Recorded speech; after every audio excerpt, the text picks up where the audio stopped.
Rémi, on va revenir sur le bilan de cette équipe de France olympique. Bonsoir Sébastien, 15 médailles, le bilan positif, très positif, il est comment? Bonsoir, le bilan est plutôt très positif, 15 médailles, 4 médailles olympiques. Je crois que les athlètes ont fait leur boulot, ils ont répondu présent. Certes, certaines stars de nos disciplines favorites sont passées un petit peu à côté, mais c'est la dure loi des Jeux Olympiques. C'est le seul qui avait annoncé clairement et c'est le seul qui pouvait l'annoncer avec un statut de hyper favori. Et il a réussi à tenir son rang et à assumer ce qu'il avait annoncé. Et ça c'est remarquable, on connaît sa force mentale et là-dessus, quand il annonce la couleur en général, c'est qu'il sent bien la chose. Sur le plan d'abord de l'organisation, franchement, les Russes ont mis la barre à un niveau assez exceptionnel sur le plan de la qualité des équipements qui ont été mis à disposition des athlètes. Sur le plan sportif, maintenant, moi je retiendrai bien évidemment, comme la plupart des Français, parce que ça a frappé les esprits, le podium historique du ski cross, la performance exceptionnelle de Martin Fourcade, 2 médailles d'or, il aurait pu y en avoir 3 à 3 cm près.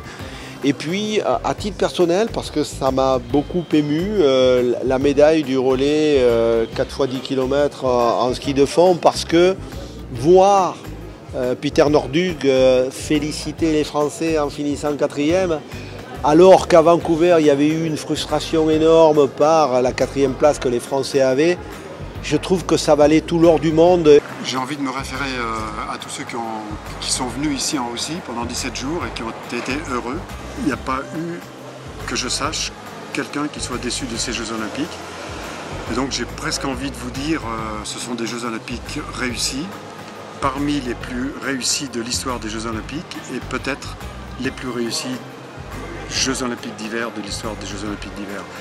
Donc c'est un bilan absolument extraordinaire et qui est exactement l'inverse de ce qui avait été prévu pendant 6 mois par tous ceux qui pensaient savoir ce que seraient ces Jeux Olympiques, ce qu'ils auraient à offrir.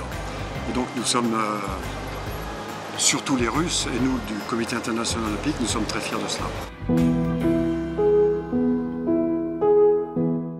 Hier en slalom, on pensait que ça allait sourire un petit peu plus.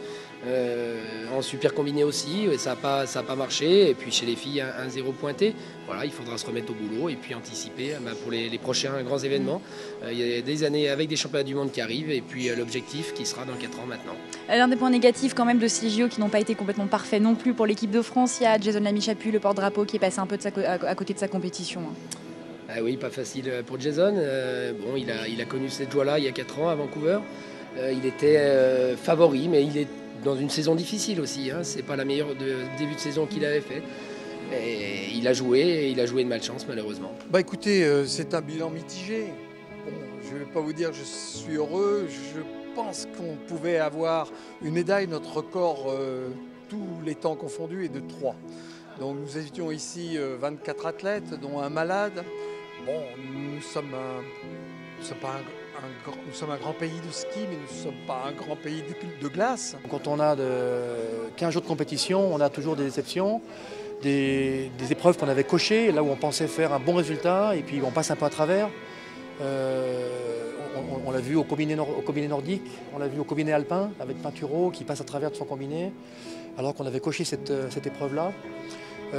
Voilà, je crois que c'est le propre des jeux de dire qu'il y a des épreuves qu'on rate, qu'on avait imaginé bien réussir et puis qu'on rate. Et par contre d'autres ont réussi très bien alors qu'on n'avait pas forcément imaginé de le faire. En biathlon, je crois qu'on a une vraie tradition de médailles chez les filles.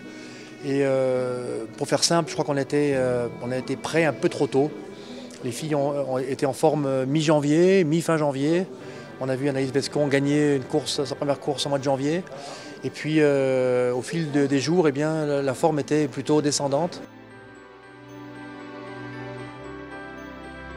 Ouais, une belle émotion. J'espère que j'aurai la chance de la revivre dans 4 ans. Ouais, c'était une belle soirée, j'avais vraiment envie de venir. Il y a 4 ans à Vancouver, ça m'avait donné la force de regarder jusqu'à Sochi dans les moments où ça n'allait pas. Donc j'avais vraiment envie de venir ici, de regarder la flamme, pour avoir toujours autant envie de l'avoir s'allumer dans 4 ans à Pyeongchang.